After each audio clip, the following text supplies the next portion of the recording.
No text, no calls, just silence. But let's get one thing straight. Silence doesn't always mean healing. Sometimes silence is heartbreak in hiding. It's not closure. It's not peace. It's emotional warfare that no one talks about. They haven't reached out. You haven't either. But every day you wonder, do they still think about me? Do they feel anything at all? Or was I that easy to forget? But here's the truth. They might not be over you. They're just silent too. Silence is a mask people wear when their pride is louder than their pain. When they want to reach out but fear rejection. When they replay memories but can't form the courage to confront them. Sometimes people disappear not because they don't care, but because they care too much and don't know what to do with the chaos inside. Stoic philosopher Marcus Aurelius once said, "You have power over your mind, not outside events. Realize this, and you will find strength." And that's where your power begins, not in decoding their silence, but in owning your own. Because let's be real, if you're watching this, you've been in that dark quiet. You've stared at your phone hoping for a message. You've fought with yourself about whether to break the silence first. You've played both roles, the one who wants to reach out, and the one who holds back out of self-respect. That's the war no one sees, the emotional limbo of mutual silence. And here's what's dangerous. Your mind starts to fill in the blanks. You create stories. They must be over me. They never cared. I meant nothing. But as Seneca warned us, we suffer more in imagination than in reality. You don't know their pain. You don't know their thoughts. But you do know yours. And it's time to take control of that. Because whether they're hurting in silence or hiding behind pride, it's not your job to fix it. It's your job to protect your peace. You don't need to break the silence to prove your worth. Sometimes the most powerful thing you can do is hold it. Not to play games, not to manipulate, but to reclaim control of your emotional world. This video is for you if you've been stuck in the what-ifs, the silence, the waiting. We're going to break down the emotional truths hiding beneath mutual silence. Why they haven't texted, why you haven't either, and how to rise above the noise that silence creates. Let's talk about the hidden side of silence and why your power starts when you stop trying to decode theirs. Number 1, silence isn't always strength. Sometimes it's fear. We often assume that silence means someone has moved on, that they've found peace, that they're strong enough to walk away without looking back. But here's the truth. Not all silence is strength. Sometimes silence is fear dressed as indifference. It's easy to say nothing when you're afraid of being vulnerable.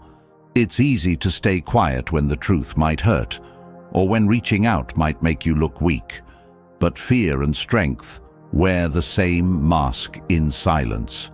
And you won't know which one someone's wearing unless they show up with honesty. Sometimes they don't text because they're scared of your silence. Sometimes they're quiet because they're afraid you've truly outgrown them. They wonder if you're still thinking about them, but they fear the answer. And so they choose the safety of pretending not to care. Seneca said, "He suffers more than necessary who suffers before it is necessary." And many people suffer quietly, waiting for a sign, but never taking action. They live in the fear of rejection, the fear of being the only one who still feels something. Meanwhile, you're sitting in your own silence, wondering if it meant nothing. Both of you are hurting, both of you are silent, but neither of you is healing. Here's what you need to understand. You're not weak for wanting answers. You're not wrong for feeling pain in the quiet. But you are powerful when you choose not to let that silence control your mind. You can't control why they're quiet. You can't control their fears, their ego, or their emotional limitations. But you can control how much of your mental space you allow to be consumed by someone else's silence. You don't have to break it. You don't have to decode it. You just have to see it for what it is. Not a statement of your worth, but a reflection of their internal battle. And here's a hard truth. If someone is too afraid to speak, they're not ready to be in your presence.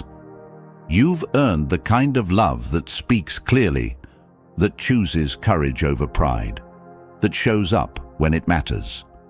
Not the kind that hides behind silence and waits for you to do all the emotional heavy lifting. So don't sit there and suffer in the unknown. Don't romanticize the quiet. Don't assume their silence is confidence. It might be fear, and that's not your burden to carry. Number 2, the longer the silence, the louder the regret. There's something you need to understand about silence. It doesn't always fade with time. Sometimes it echoes, louder and louder, not just for you, but for them. At first, silence feels like control. They think they're protecting their pride. They believe they're holding power by not reaching out. But day by day, that silence starts whispering things they didn't expect.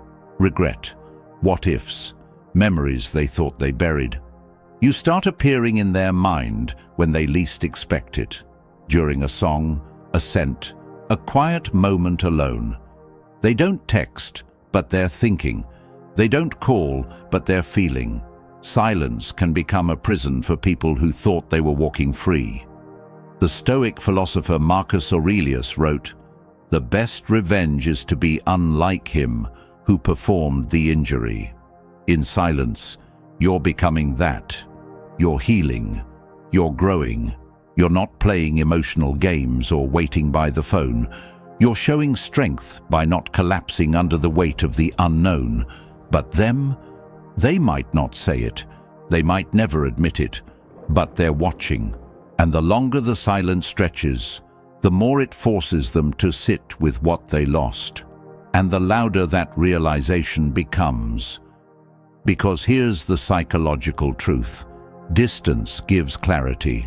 When someone no longer has access to you, they begin to remember the warmth, the laughter, the little things. But now it's not in real time. Now it's through the lens of absence. And absence, when it's real, doesn't bring relief. It brings regret. And let's be honest, if they're not reaching out, it might not be because they don't feel anything. It might be because they feel too much and don't know how to face it. But here's your power. You don't wait for their regret to catch up. You don't pause your progress hoping they'll break the silence. You keep going, you level up, you heal. Not because you're trying to prove anything, but because you deserve peace, clarity, and closure, with or without an apology. Seneca once said, "It is not that we have a short time to live, but that we waste a lot of it." Don't waste your life waiting for someone else's courage to show up. Don't wait for their silence to end before you choose your next chapter. The silence may be filled with their regret, but your life, it should be filled with forward motion, growth, strength, boundaries, love for yourself first. Number 3, they might be silent, but they're still watching. Just because they're not texting doesn't mean they're not checking. Just because they're not calling doesn't mean they're not curious. Silence isn't invisibility. It's often the cover people use when they're watching you from the shadows, trying to figure out if you've moved on, if you're happy, if they still hold a place in your heart. They may not have the courage to say, "I miss you," but they might still scroll through your posts at 2 a.m. They might replay old pictures, revisit memories, or even ask mutual friends about you, quietly, carefully, so it doesn't seem obvious. This isn't healing. This is hesitation. This is fear. They're afraid that if they reach out, you won't be the same person who used to wait for them. And the truth? You're not. Marcus Aurelius said, "If someone is able to show me that what I think or do is not right, I will happily change, for I seek the truth." But ask yourself this: have they changed? Or are they just observing from a distance, hoping you'll break first? When someone's silent but still watching, it's not always about missing you. Sometimes it's about missing the control, the access, the validation. And here's where emotional strength kicks in. You don't post to get their attention. You don't move forward to be seen. You evolve for you. Because your healing journey isn't a show, it's a revolution. Quiet, sacred, real. People who couldn't value you up close will often try to keep a connection from afar. It's passive attachment, emotional orbiting, and if you're not careful, their silent curiosity can make you wonder, should I reach out? Let them wonder. Let them feel the silence they helped create. In Stoic practice, we learn to differentiate between what we can control and what we must release. You can't control their eyes, but you can control your energy. You can't stop them from watching, but you can stop letting that influence your power. Let them scroll, let them wonder, let them miss you. But don't let that distract you from the love, clarity, and peace you're building. Number 4. Mutual silence isn't always mutual healing. Two people can be silent for very different reasons. You might be healing, they might be hiding. You might be using the silence to rebuild, to reflect, to reclaim your identity. But they might be using it to avoid accountability, to dodge the pain they caused, to delay facing themselves. Silence can be sacred, but it can also be strategic. And the danger is assuming that just because both of you are quiet, you're on the same emotional page. You're not. Seneca once wrote, "No man is more unhappy than he who never faces adversity, for he is not permitted to prove himself." Silence is adversity in disguise.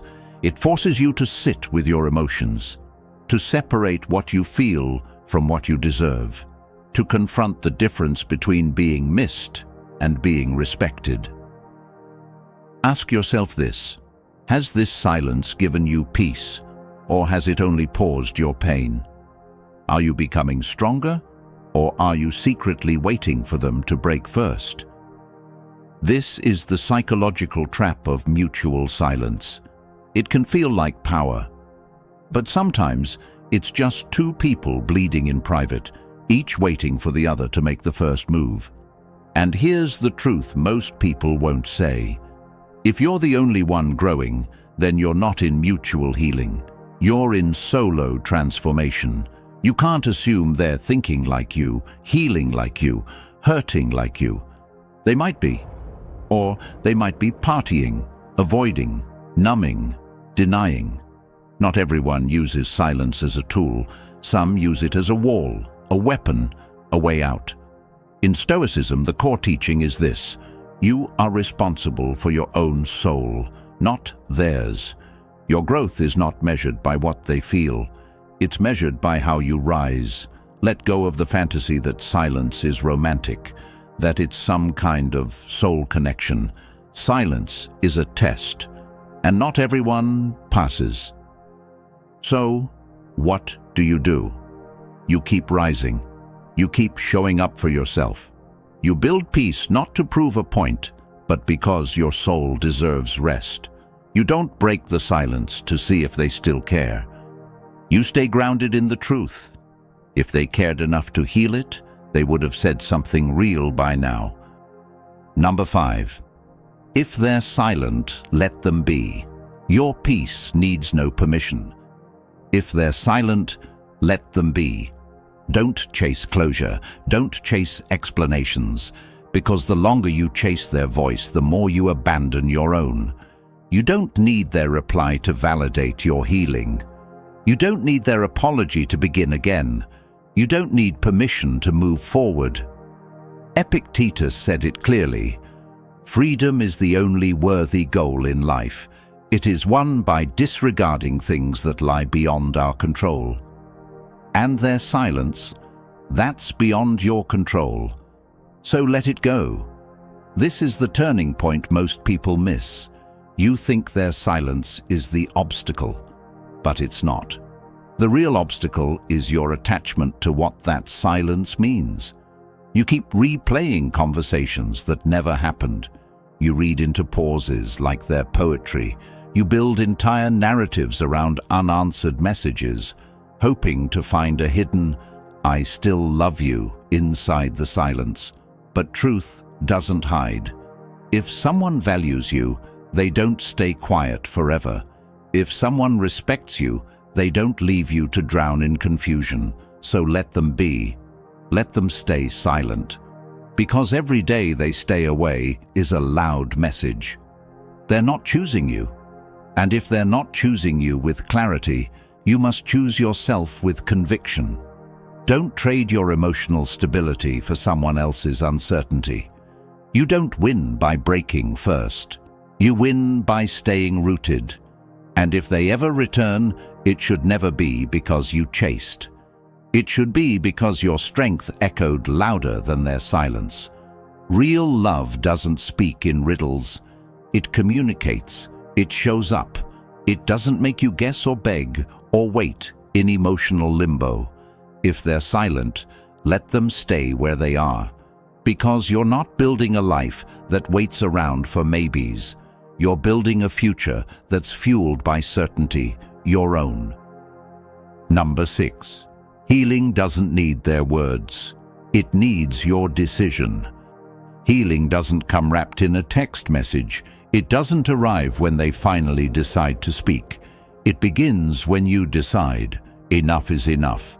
You've waited long enough for closure, for answers, for the validation they never gave. But here's the truth. You don't need their words to be whole. You just need your own courage. Marcus Aurelius said, "You have power over your mind, not outside events. Realize this, and you will find strength." And that's what healing really is. It's the act of reclaiming that power.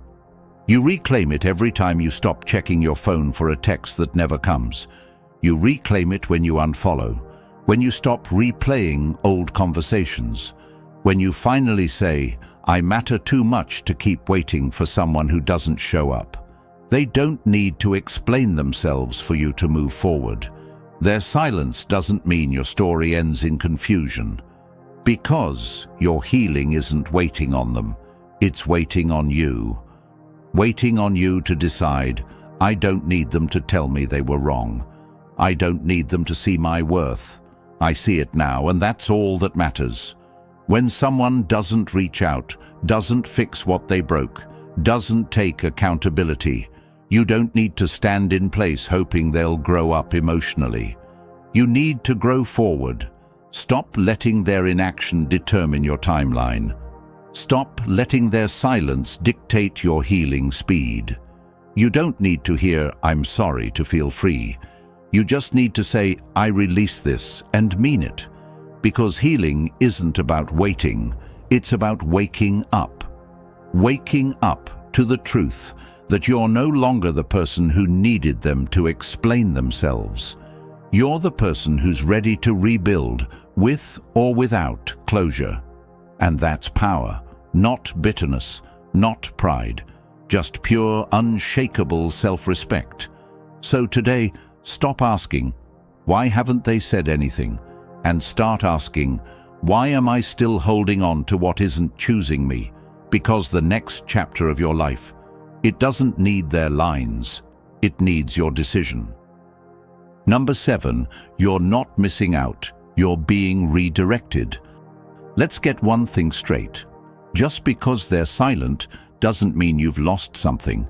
Sometimes silence is not a loss, it's a protection, a divine redirection. The universe didn't make a mistake removing them from your path. It gave you room to breathe, to see, and to grow. But your mind, it plays tricks. It replays the highlight reel. It paints the past in golden colors and forgets the wounds underneath. That's nostalgia. That's longing. That's your emotional memory trying to rewrite the truth. Here's the truth. You're not missing out. You're dodging another round of pain because someone who really wanted to be in your life wouldn't be silent this long. They wouldn't make you wonder. They wouldn't make you question your own worth just to protect their ego. Seneca said, "Luck is what happens when preparation meets opportunity." You're not unlucky in love. You're in preparation. You're being sharpened. You're being strengthened. You're being redirected to something deeper, truer, and more aligned with the real you. But for that to happen, you've got to stop chasing ghosts. You've got to stop thinking silence equals suspense in a love story that already ended. You're not waiting on a plot twist. You're walking into a new storyline, and the longer you stare at the door that closed, the more you delay the door that's about to open. This is your moment to stop interpreting silence as rejection and start seeing it as redirection. To stop wondering what they're doing and start focusing on what you're becoming. They're not the prize. You are. And if silence is all they have to offer, it's because they've already said everything you need to know. So don't waste your growth trying to decode what doesn't even deserve your energy. Let them sit in their silence. Let them deal with their own delay. Because you've got places to go, people to meet, peace to protect. Your life doesn't shrink because they went quiet. It expands because you chose not to. Let's bring it full circle. They're silent. You're silent. But this isn't a standoff. This isn't a competition to see who breaks first. This is transformation. This is the part where you stop interpreting their silence as mystery and start embracing your own silence as mastery. Because silence isn't weakness, it's restraint, it's clarity, it's power. Marcus Aurelius said, "The best revenge is to be unlike him who performed the injury." So if they handled you with silence, confusion, or emotional games, rise above it. Don't mirror their dysfunction. Model your evolution. This video wasn't just about them, it was about you. The real question is no longer, why are they quiet? It's, why do I keep giving power to someone who refuses to show up for me? You're not the same person who once waited for a reply. You're not desperate for a signal. You're devoted to your peace, your growth, your truth. And if they're out there pretending they're over you, wearing silence like a mask, let them. Because pretending is easy, healing is not, and you chose healing. So keep rising, keep glowing, keep choosing you, especially on the days when silence feels loudest. That's when breakthroughs are being born. One last time, drop this in the comments if you're ready to break free. Their silence will not silence my worth. If this message hit home, don't just watch and scroll. Subscribe. This space is built for you. Those navigating heartbreak, silence, emotional confusion, and still choosing strength every single day. You deserve real power, real healing, and real self-love. So hit that like button, subscribe for more truth and clarity every week, and most of all, stay silent for your peace, not for their attention. Because the real glow-up is when you no longer need to be heard to feel powerful. You just are. I'll see you in the next one.